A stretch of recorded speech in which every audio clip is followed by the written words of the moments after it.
I'm Alex Rodriguez. And I'm Jason Kelly. From Bloomberg, this is The Deal. Each week, you'll hear us in conversation with business icons. This show will explore deal-making across sports, media, and entertainment. That is a harsh lesson in business. Sports is not as simple as bringing a bunch of big names together. I didn't want to do another stomp you out speech. It opened up so many more doors. The show is called The Deal. Listen to The Deal. Listen to The Deal on Spotify. This episode is brought to you by Hyperice, the leader in advanced warm-up and recovery technology.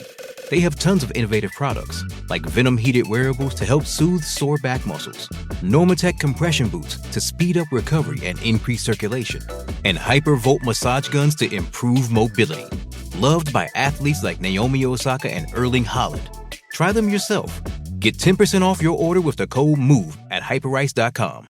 With threats to our nation waiting around every corner, adaptability is more important than ever. When conditions change without notice, quick strategic thinking is crucial. And with obstacles consistently impending, determination is essential in overcoming them. It's this willingness, decisiveness, and resilience that sets Marines apart. With our fighting spirit, we don't just fight battles, we win them. Marines are the constant our nation counts on to fight the unknown. And through adaptable problem solving, we do just that.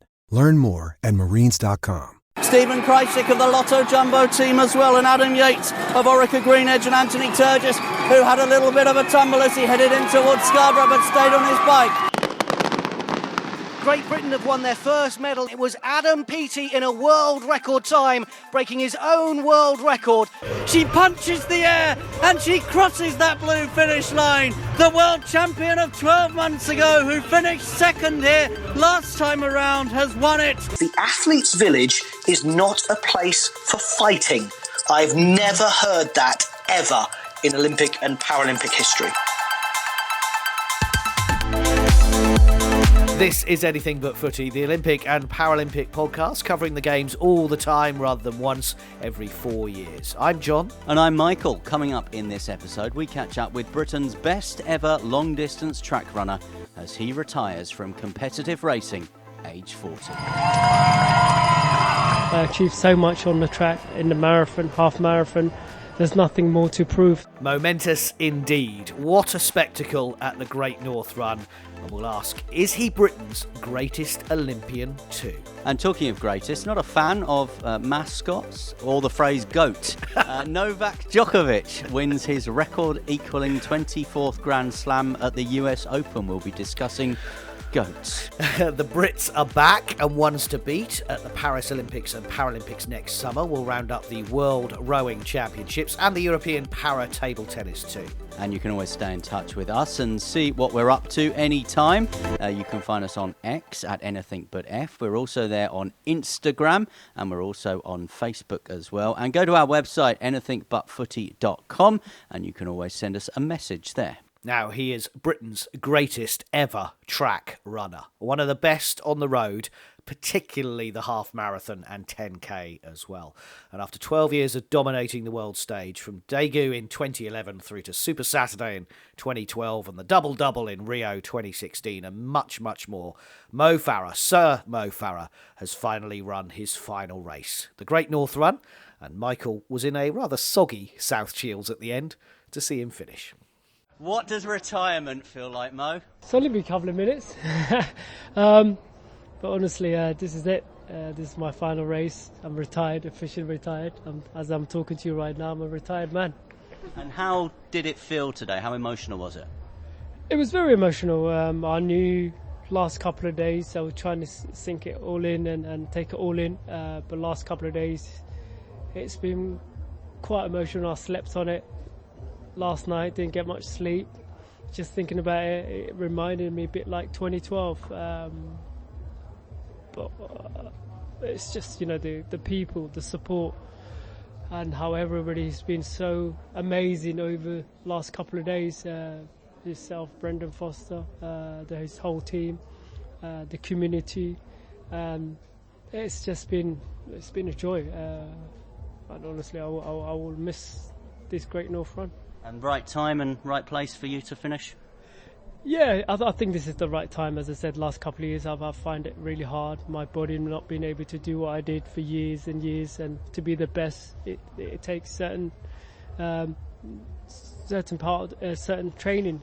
You've got to be able to, commit and do 100+ miles week in, week out. And last couple of years I've struggled with that, and it's really important for me, to be honest. And if I'm not capable of, winning medals for my country and be very competitive, then you've got to retire. And as I said, I achieved so much on the track, in the marathon, half marathon. There's nothing more to prove, so I've just got to enjoy it, let go, and be the parents that my kids wants me to be.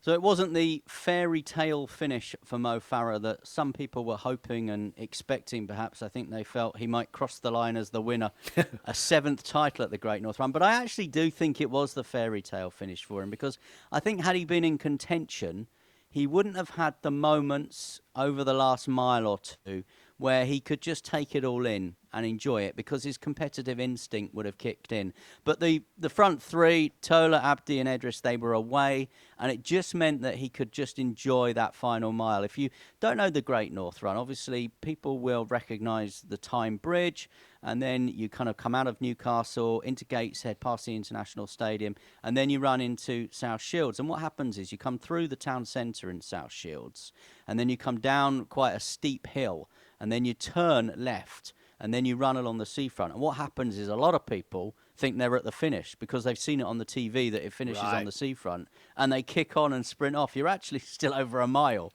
to the finish. But for Mo, that was just a mile that was kind of a lap of honour, if you like, because there were huge crowds there. Everyone had the banners that everyone was given as well. The reaction to Mo Farah. And he also had the stage to himself. So he knew that all those cheers, all that reaction was for him, finishing 4th. He's 40 years of age. He ran a 4:51 a minute mile pace. So that's not too shabby, is it? And then after sort of crossing the finish line, what I thought was really good was he stayed in the finish line area, firstly to congratulate the 3 that had come in front of him. And then he also stayed there to congratulate some of the runners that had come behind him. And then quite shortly afterwards, you got some of the very good club runners coming through. And he was given some medals to hand out as well. So special moment, I think, for lots of people yesterday. Great to have completed the Great North Run in a really good time, and then to have received your medal from Mo Farah as well. Right time and right place, I think, as I said there in the interview with Mo, for him to bring the curtain down on his competitive career. And you had a good conversation with him, and also talked to him about whether this was definitely it. He said, this is it, I'm definitely retiring. But he is going to carry on running. Yeah, and I think it's very difficult, I think, for especially someone like him. And we know his background. We know how long he's been running. We know how good a runner he's been for a long time, because you go back through the record books and, you see things like the mini marathon in there, and you look at sort of schoolboy cross-country championships. So running has been so important for Mo Farah. Hussein Abdi Kahin, trafficked from Somalia. And as he said there, it was running that gave him the life that he's been able to forge for himself in this country. Super Saturday was probably the night, and we'll hear a bit more about that shortly, I think, probably the night where he felt he really did arrive. And I don't think you can just turn that off and stop doing that. I mean, if you follow any of the former athletes on social media, you know that even though a lot of them have moved into the commentary box or into the TV studio now, they're still out there pounding the streets. They're still out doing their stuff. I've just been seeing Jessica Ennis on social media this morning, and she's just posted some pictures in her gym at home. She said, school run done, quick workout. I don't think you can just stop doing it. But what Mo said is, I think he's going to run for fun now. He wants to become the dad that he said his children deserve. He wants to run with his children. And it wouldn't surprise me, to be honest, to see him back on the Great North Run course, back on the London Marathon course, back doing some races when I think the moment allows, whether that is a charity challenge or whether he's running maybe to raise awareness of a cause or maybe a commercial deal. To run. It wouldn't surprise me to see Mo Farah running for an organisation or something in the future. I think we will see him, but I don't think we'll see him, as he said there, running competitively again. Yeah, I remember Paula Radcliffe running in the London Marathon after she'd retired, for a charity, as you say. And you can imagine that Mo will do that again.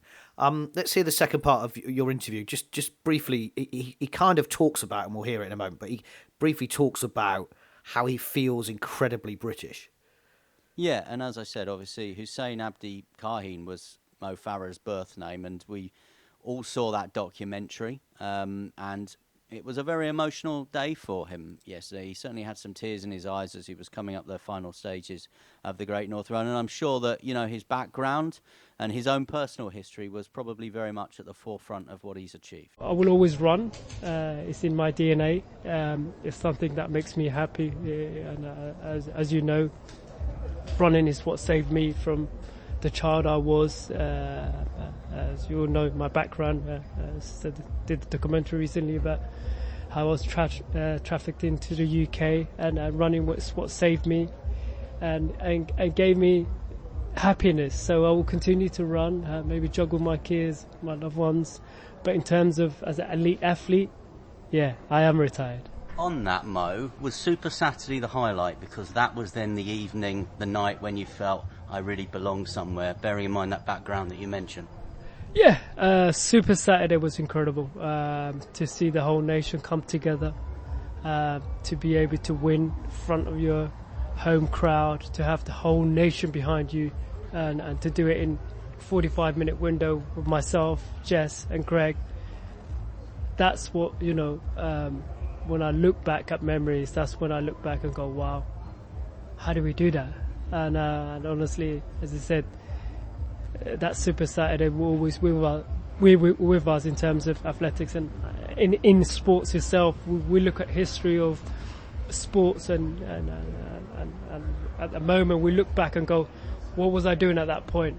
I was watching here, and there's so many people who said to us, you know, that was the night, and even myself, if I look back. So there we go, Mo Farah talking about Super Saturday, feeling part of Great Britain, and he's right. I mean, we all look back on 2012 and remember how it brought the whole country together. So it got me thinking, Michael, and I think when we were together and we saw Mo run his final marathon, we talked about whether he was the greatest marathon runner, and we kind of agreed that Paul Radcliffe was probably better in terms of a British level. But what about Mo Farah as our greatest Olympian?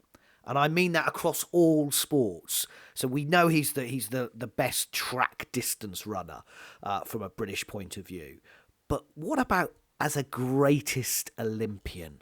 Let me throw a few names at you. Yeah, go on. So Jason Kenny tops the poll in terms of medals with 6 golds, 2 silver. Chris Hoy, 6 golds, 1 silver. Bradley Wiggins, 5 golds, 1 silver, 2 bronze. So they obviously are the top 3. And with Mo's 4 gold medals, the double-double, London 2012 and Rio 2016, he's obviously slightly behind those. I would argue that they are minority sports.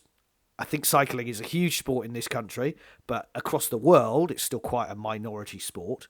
So, and you get the opportunity to win a lot of medals in a short space of time, a bit like swimming.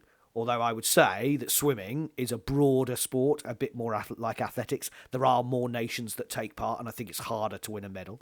So I think trying to win a medal in athletics is a lot harder than trying to win a medal in cycling.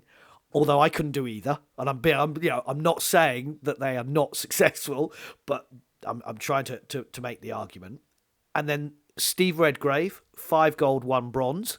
Did you know he won a Cox Pairs in Seoul? Totally forgot about that. Absolutely forgot about that. He won 2 medals in Seoul. Ben Ainsley, 4 golds, 1 silver. Laura Kenny, 4 golds, 1 silver. And then Mo Farah, along with Sir Matthew Pinson, 4 gold each. What do you think? Well, I think because of the argument that you've set out very well there, in terms of the fact that athletics is probably the only true global sport. Anyone can go running. And I don't know if I've ever mentioned, but I went to the Commonwealth Games in 2018 at the Gold Coast. I'm not sure Did you? I've ever wow, mentioned that. And that's incredible. And wait for the clunking name drop here. But I had a conversation on the flight over with Daley Thompson and Catherine Merry. There you go. Clunk. And Daley Thompson might be a shout for one of Great Britain's best ever Olympians, if not the greatest. He certainly feels he was the greatest. He thought he should have lit the torch at the London 2012 Olympics and couldn't believe that his mate Seb Coe didn't give him the opportunity. But anyway, I digress slightly. He made the point to me. He said, when you go to an Olympics or a World Championships, you've got 200 nations there. Yeah. And they've all got an athlete. You haven't got that, like you said, with rowing. You haven't got that with cycling. Swimming, you're right, is probably the next sport on that list, if you like. So the fact that Mo Farah, against all those 200 other nations, achieved what he did at 2 Olympic Games puts him right up there. I still, though, think the achievement of what Steve Redgrave did to peak 5 times, because remember, he doesn't have the opportunities, didn't really have the opportunity, certainly later on in his career, to double up or triple up in different events like Laura Kenny has, or Jason Kenny has, or Chris Hoy has.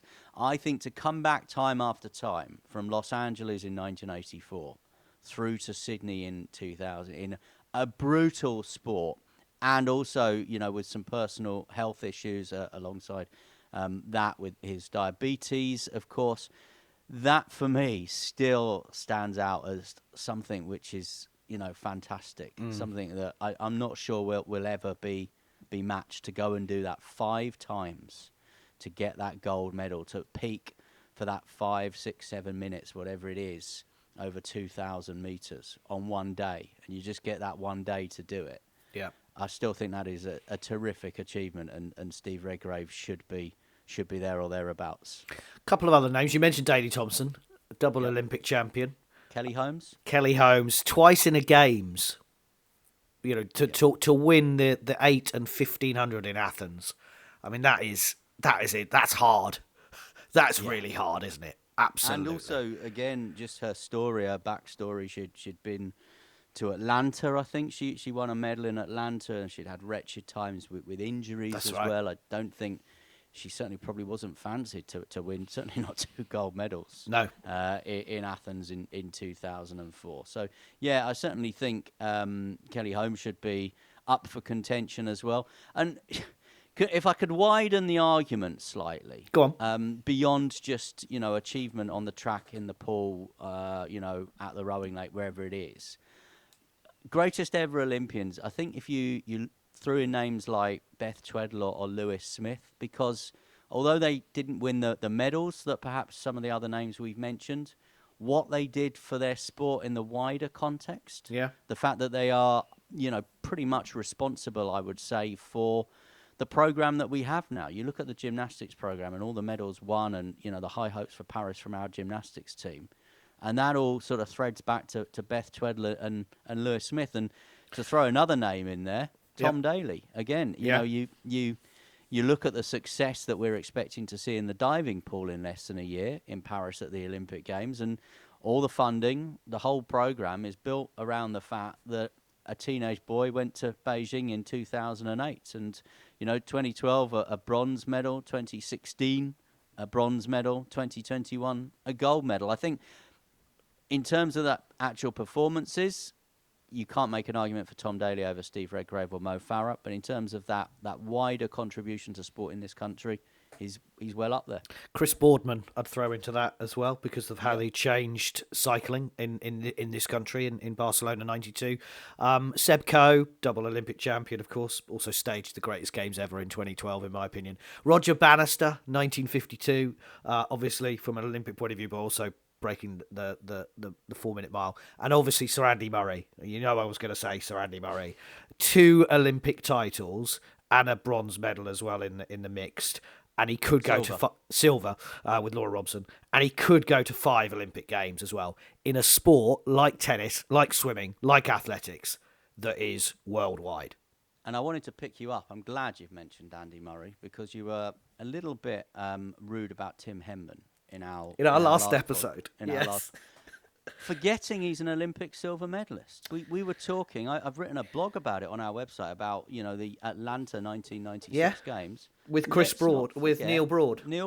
And Tim Henman, Olympic silver medalist. And they did change. And Apologise. No, because I'm not going to apologise. They did change. Again, they had a chance and he won that medal. And again, it changed the way that we looked at tennis within the Olympics. So I agree that Tim Henman was an exceptional player from a British point of view, but he wasn't ultimately the best player from our point of view, as in, I do think that obviously Andy Murray's better than him, and also Emma Raducanu's actually better than him because she's won a major, and I have a feeling that Jack Draper, who we'll mention a bit later on as well, might also be slightly better than him. But I loved my him. Children, you can't say sorry. I loved Tim Henman when he was playing, and I think he has achieved so much in that sport. And I don't think we would have had Andy Murray if we hadn't had Tim Henman either. I agree. But he is an easy target, so I apologise for that. Well, we've certainly thrown a few names into the melting pot there. I'm sure the debate will go on, and well, it might be another special edition of the podcast at some point. The greatest ever Olympian. If you've got some ideas on that, if you're listening, you can get in touch with us through our website, anythingbutfooty.com, or find us on social media. We are on X, we're on Instagram, and we're also on Facebook. But back to the Great North Run, and more reaction from that race now, John. I mentioned it was soggy. Because what happened? Because it was glorious. I was at home by that point, to be honest. But it was glorious, and it was hot, glorious. Wasn't it? Yeah, and it was very hot. Too hot, I think, for some of the less experienced runners. And as I was walking back to make my exit after I'd finished my work there with Mo Farah, I saw a number of people receiving medical attention in that final home straight. And, great run organisation. They did put lots of warnings out, and they should be credited for that because the weather forecast was baking hot. And again, if you don't know the Great North Run, there's kind of two options you have at the start. So before you hit the time bridge, you can go over the flyover, but then obviously you're in the heat, or you can get funneled underneath. Right. So obviously you're in a bit of shade, and I think that certainly might have helped people because people go off very quickly at the Great North Run. It happens all the time. People go off as quick as they can. It's a difficult one because there's so many people, and they're obviously all trying to get across the bridge. It's never a race I think you enter or go to try and get a PB. Because there are just too many people, and it's difficult to try and get your own rhythm and pattern if you're in the masses there. But people do go off quickly because you've got that adrenaline of the time bridge, and you've got the adrenaline of the red arrows and everything else. But yes, the heavens opened later on, and if you were, the sort of person that was finishing the Great North Run in 2 hours plus, like I was 10 years ago, you probably would have got caught in that bad weather, in that rain. And as a runner, it was probably quite nice at the time, but in terms of that, the logistics of getting people away from the event, and you've got 60,000 in South Shields, which isn't the biggest of places, plus all the support teams, all the staff, all the volunteers, and many of them, obviously public transport is the advice to use, are funneled into South Shields metro station, which unfortunately couldn't handle the deluge of rain and flooded and had to be closed. So, yeah, difficult journeys home for lots of people yesterday. Unfortunately for me, I got away a little bit earlier. I do wonder, in all seriousness, whether sporting organisations and organisers now need to put in a bad weather kind of plan. And we saw it with the Manchester Championships, didn't we? When they had the monsoon in Manchester, the British Championships. That was affecting the actual sport, but this is affecting people who were taking part and trying to get home. And you do wonder with the world changing and climate change happening, as we see it all the time, then there has to be a backup. There has to be another way that people can get away from these sporting events. It's a tough one for the world, and we'll see it, I'm sure, in Paris next year as well. We don't really know what the weather, as we found out when we were at the UK Sport last week in our last episode. We don't really know what the weather's going to be in Paris. It could be boiling hot, or it could be wet and soggy like it was this year. And that is a huge issue for organisers and competitors. This is Anything But Footy, the Olympic and Paralympic podcast. Stay with us. We're going to round up all the other results from the Great North Run. That is to come. We're going to hear from the first British female home and also the legend David Weir as well. That is to come. And we'll discuss another great as well, Novak Djokovic, and our news from the games. Stay with us. I'm Alex Rodriguez. And I'm Jason Kelly. From Bloomberg, this is The Deal. Each week, you'll hear us in conversation with business icons. This show will explore deal-making across sports, media, and entertainment. That is a harsh lesson in business. Sports is not as simple as bringing a bunch of big names together. I didn't want to do another stomp you out speech. It opened up so many more doors. The show is called The Deal. Listen to The Deal. Listen to The Deal on Spotify. This is Anything But Footy, and we're looking back at Mo Farah's last ever race in the Great North Run, and also some brilliant performances from a British point of view elsewhere. Michael was there covering it for Talk Sport, enjoying ice cream as well, Michael. I just happened to mention. Yeah, 99 with a flake. £5. £5. That's why we tell in our children South Shields? That's why we tell our children when the ice cream van's playing music, it means they've run out. Let's just wrap up some of those other important results. Congratulations to Charlotte Purdue, finished third in the Great North Run. She was the first British woman home. She was behind Peres Shepshirsha and Sharon Lakady as well. And well done to Charlotte Purdue, terrific result. And afterwards, I spoke to her. Well, Charlotte, congratulations. First British woman home today in the Great North Run. Describe it for us.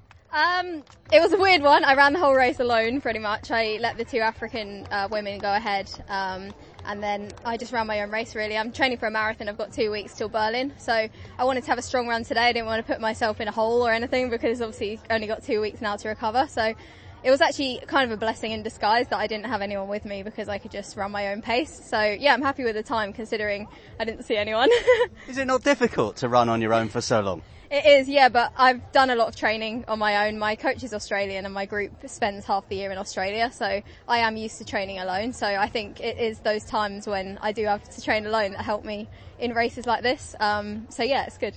What does this event mean? What does it mean to be the first British woman home? Yeah, this was my 6th Great North Run. I always love to include it in my year because it's such a great run at home. Obviously the big half was last weekend and I would have loved to run that as well, but like I said, I've got Berlin, so this one just fitted in better for my preparation for that, but I do love running at home, so yeah, this one's a great one for that. Congratulations as well to Daniel Sibry, who won the elite wheelchair race at the Great North Run, breaking his personal best to take the victory.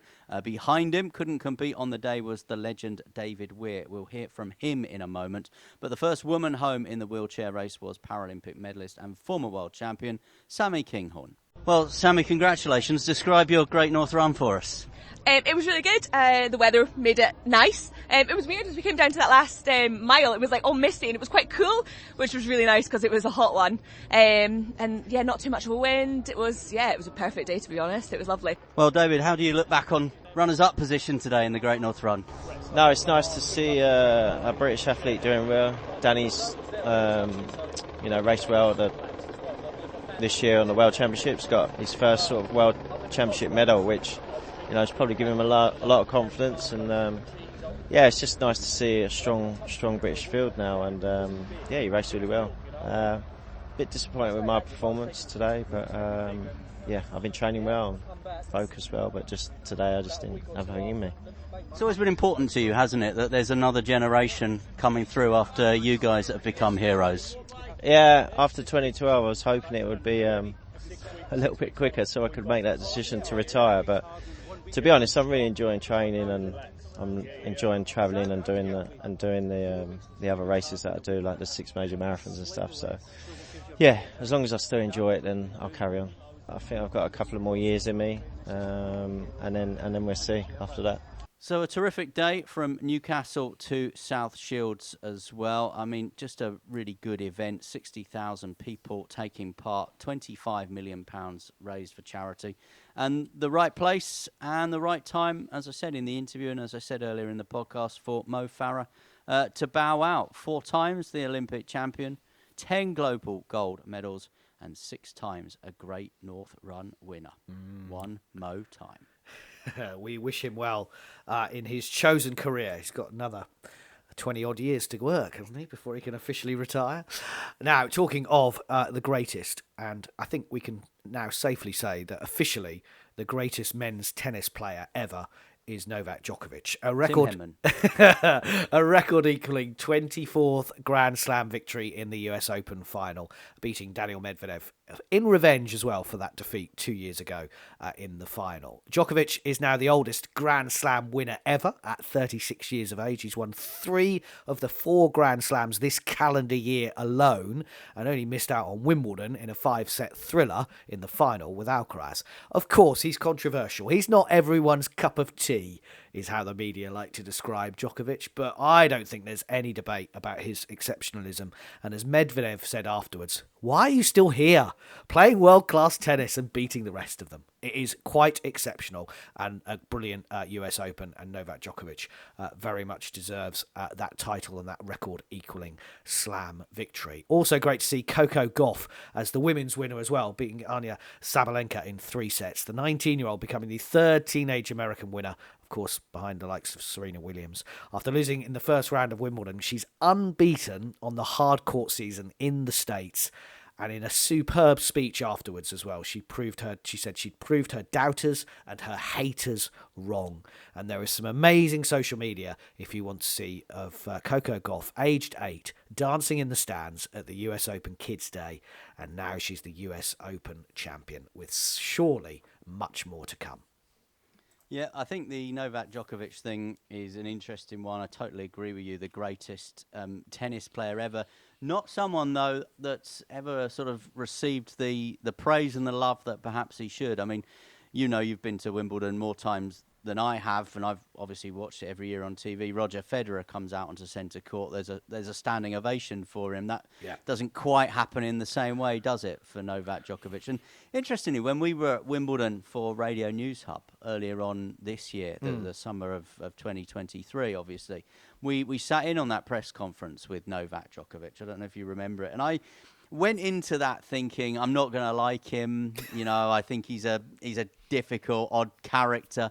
But I thought he spoke really well at that press conference. Yeah, he did. He was warm, he was humorous, he was generous in his time, and I kind of changed my opinion of him a little bit. And, you know, with regards Coco Gauff, you say, obviously, you know, we hope that there'll be plenty more to come. I'm sure that, you know, American tennis fans will be hoping there will be plenty more to come. I would just sort of say to you, Sloane Stephens in 2017, winner of the US Open, we thought, you know, that was going to be the beginning of something. Never quite happened. And, you know, certainly Emma Raducanu, from a British point of view, winning that title magnificently in 2021, but she just hasn't got in the groove since, really. But, you know, we hope both of them, and great that we've got, you know, this generation of great young sort of tennis players coming through. We hope both of them achieve everything that their potential suggests that they will, based on those victories at the US Open. Should mention as well Alfie Hewitt Gordon Reid, who created history with the first ever all-British wheelchair singles final in the Grand Slams. World number 2 Hewitt was victorious, 6-4, 6-3, to win his 4th US Open title. And as we discussed in our pod last week, Sir Andy said it should happen. John said it should happen, and it has happened. Jack Draper's been selected to join the GB Davis Cup team as the 5th squad member for the group stages at Manchester's AO Arena this week against Australia, France and Switzerland. The 21-year-old has yet to make a Davis Cup debut. Yeah, we wish them well. On to the rest of our news from the games. And fair to say the Brits are back bossing the water on the rowing lake and the ones to beat in Paris next summer. Great Britain finished joint top of the medal table.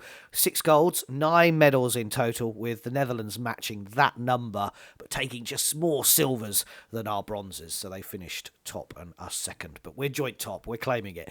British rowing also qualified 13 boats for the Paris 2024 Olympic and Paralympic Games. Let's go then. Here is the rowing Roll of Honour. The men's 8 jumped into the lake in Belgrade after winning gold again on the final day. They always say that is the flagship boat, don't they? Jacob Dawson, Morgan Boulding, Rory Gibb, Sholto Carnegie, Charlie Elwes, Tom Digby, James Ruckin, Tom Ford and Cox Harry Brightmore.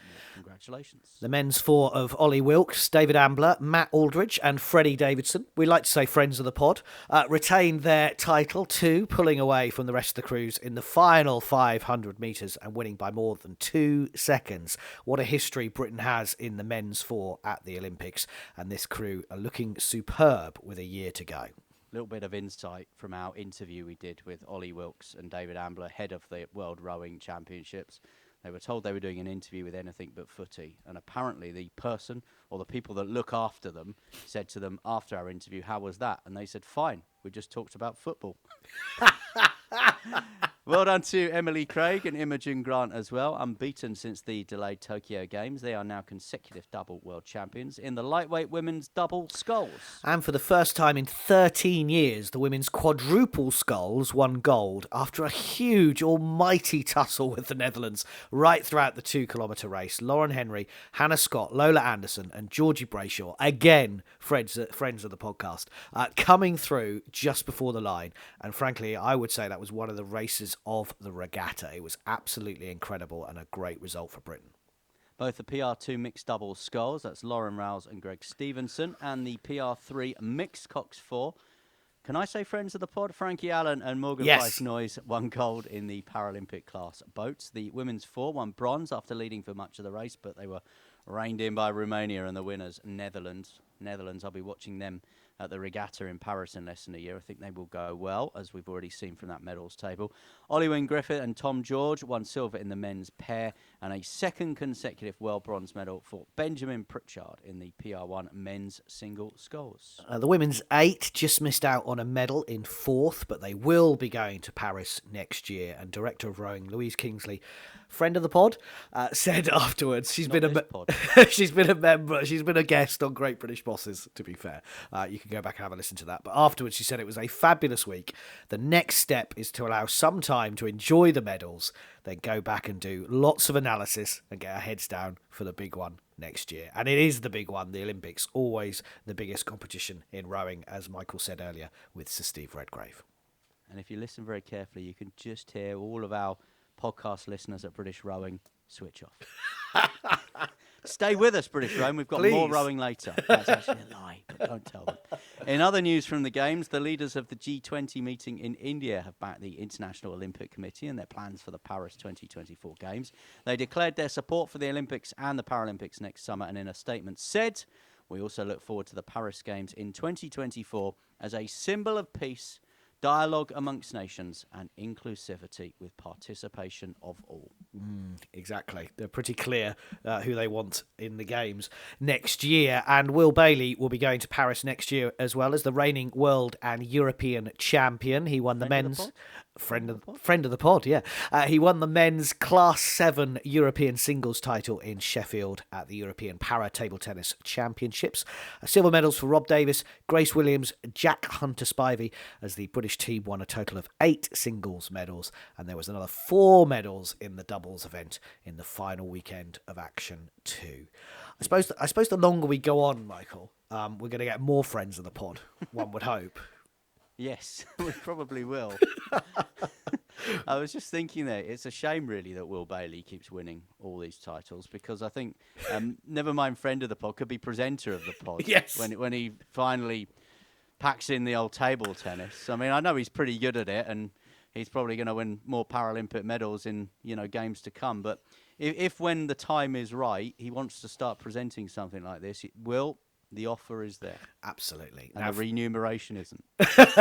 For much more this autumn and the rest of the year, check out our sporting calendar. Also, our latest blogs on the website. A brilliant blog from Michael on the Atlanta Games and what a forerunner that was for London 2012. It's at anythingbutfooty.com. As ever, you can always get in touch with us at any time. We're on X at anythingbutf or anythingbutfooty on Insta, Facebook and Threads.